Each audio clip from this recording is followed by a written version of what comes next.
जैन प्रेरक कहानियां जो सिखाती हैं जीने की कला। आज की कहानी है प्रभु सुनते हैं भक्त की प्रार्थना। कौशंबीपति राजा शतानिक ने चंपा नगरी पर आक्रमण कर दिया। वहां का राजा दधिवाहन भाग गया। शतानिक के सैनिकों ने चंपा नगरी को लूट लिया। सैनिक राजमहल में घुस गए। रानी धारिणी व राजकुमारी चंदनबाला गुप्त मार्ग से बच निकली, पर एक सैनिक ने उन्हें देख लिया। सैनिक मां बेटी के सौंदर्य पर मोहित हो गया। उसने दोनों को रथ पर बैठाया और सुनसान रास्ते निकल पड़ा। बीच रास्ते में रथ रोककर उसने दोनों की इज्जत लूटने की कोशिश की। रानी धारिणी ने शील की रक्षा के लिए वहीं जीभ खींचकर प्राण त्याग दिए। ये देख सैनिक कांप गया। उसने अपना इरादा बदला और राजकुमारी को पुत्री मान घर ले आया। पर सैनिक की पत्नी अनजान लड़की को घर में रखने के लिए तैयार न हुई। उसने पति से कहा, इसे बाहर निकालो और बेच आओ, अन्यथा मैं अन्न जल का त्याग कर दूंगी।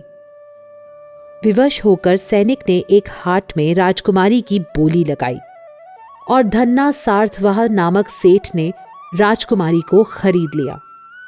सेठ धर्म परायण था। वो उसे पुत्रीवत प्यार करता था। चंदना भी उसे पिता कहकर पुकारती थी। सेठ की पत्नी को लगा, हो ना हो मेरा पति एक दिन इसे अपनी पत्नी बना लेगा और मुझे बाहर निकाल देगा। इससे पहले मुझे इसको ही ठिकाने लगा देना चाहिए। सेठ व्यापारिक कार्य से कुछ दिन बाहर चला गया। सेठानी ने मौके का फायदा उठाकर चंदना के सुंदर बाल काट डाले और उसके हाथ पांव को बेड़ी से बांधकर उसे तलघर में फेंक दिया।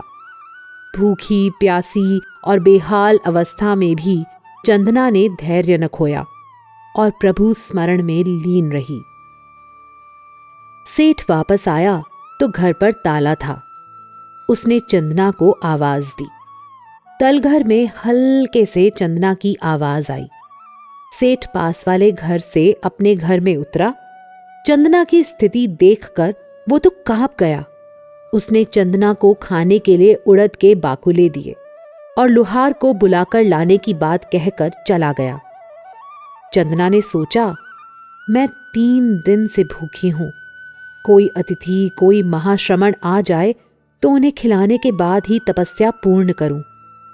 ये सोचना था कि एक महान तेजोमयी तपस्वी योगी साधक उसके द्वार पर पहुंचे।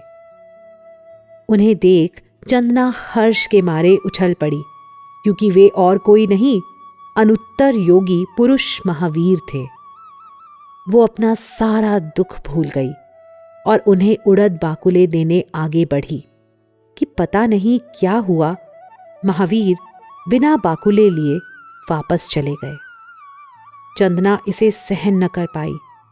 उसने अब तक सारे दुखों को हंसते हंसते सहा था, पर स्वयं तरन तारनहार प्रभु महावीर उसके द्वार से खाली हाथ लौट जाएं, ये उसे बर्दाश्त न हुआ। वो सुबक सुबक कर रोने लगी। चंदनबाला की हृदय से उठी पुकार और आंसुओं की धारा देखकर महावीर चलते पांव रुक गए। वे वापस लौट आए।